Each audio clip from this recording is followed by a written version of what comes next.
వారి సూచనలను పాటిస్తూ నేను 1 లీటరు ఆ ఉత్పత్తిని 200 లీటర్ల నీటిలో కలిపి ఆ మిశ్రమం నుండి 1 లీటరు చొప్పున ప్రతి చెట్టు వేర్ల చుట్టూ పోశాను. 3 నెలల పాటు ఈ పద్ధతిని కొనసాగించిన తర్వాత నా అరటి చెట్ల పెరుగుదలలో గణనీయమైన మెరుగుదలను నేను గమనించాను. చెట్లు పూత దశకు చేరుకున్నప్పుడు నేను F7 అనే ఉత్పత్తిని వాడాను. ఇది అరటికాయలు పొడవుగా మరియు లావుగా పెరగడానికి సహాయపడుతుంది, తద్వారా గెల యొక్క మొత్తం బరువు పెరుగుతుంది. ప్రస్తుతం ఒక్కో గెల బరువు 20 నుండి 25 కిలోగ్రాముల మధ్య ఉంటోంది. నేను నా పంటను కిలోకు 24 రూపాయల చొప్పున విక్రయిస్తున్నాను. శుభాకాంక్షలు. నా పేరు కన్నన్. నేను త్రిచి జిల్లాలోని లాల్గుడి పట్టణానికి చెందినవాడిని. ప్రస్తుతం నేను సుమారు 1000 అరటి చెట్లను సాగు చేస్తున్నాను. వీటిలో కర్పూరవల్లి మరియు రస్తాలి రకాలు ఉన్నాయి. నా తోటలో నేను ప్రతి 10 రోజులకోసారి చెట్లకు నీరు పెడతాను. నేల పూర్తిగా ఆరిపోయిన తర్వాతే మొక్కలకు నీరు పోయడం చాలా ముఖ్యం. ఇలా చేయడం వల్ల నేల వదులుగా మరియు గాలి ప్రసరించేలా అరేటెడ్ ఉంటుంది. ఇది పరోక్షంగా చెట్ల అద్భుతమైన పెరుగుదలకు దోహదపడుతుంది.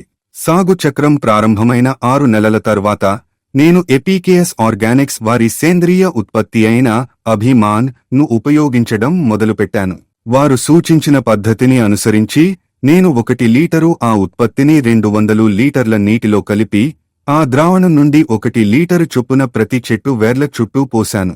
3 నెలల పాటు ఈ చికిత్సను క్రమం తప్పకుండా అందించిన తర్వాత అరటి చెట్ల పెరుగుదలలో స్పష్టమైన మెరుగుదలను నేను గమనించాను. ఈ చికిత్స పొందిన చెట్లకు మరియు ఎరువులు వేయని చెట్లకు మధ్య స్పష్టమైన విశిష్టమైన తేడా కనిపించింది. ఆ తర్వాత నేను ఆర్బిక్స్ అనే ఉత్పత్తిని కూడా వాడాను. దీని ఫలితంగా మరిన్ని సానుకూల మార్పులు వచ్చాయి. చెట్లు బలంగా పెరిగాయి మరియు అరటి గెలలు రావడం ప్రారంభమైంది. తరువాత పూత దశలో ఉన్నప్పుడు నేను F7 అనే ఉత్పత్తిని వాడాను. ఈ ఉత్పత్తి ఒక్కో అరటికాయ యొక్క పొడవు మరియు లావును పెంచడంలో సహాయపడుతుంది, తద్వారా గెల యొక్క మొత్తం బరువును వృద్ధి చేస్తుంది.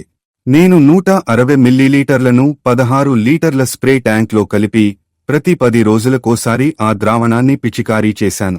3 సార్లు ప్రయోగించిన తర్వాత అరటిపండ్ల పరిమాణం, చుట్టుకొలత మరియు నాణ్యత గణనీయంగా మెరుగుపడ్డాయి.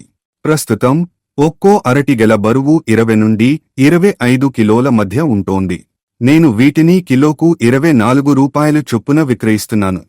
ముఖ్యంగా గమనించదగ్గ విషయం ఏమిటంటే వీటిని సేంద్రియ పద్ధతుల్లో సాగు చేయడం వల్ల ఈ పండ్లు వెంటనే పండిపోవు. బదులుగా ఇవి 90 నుండి 110 రోజుల పాటు తాజాగా ఉంటాయి.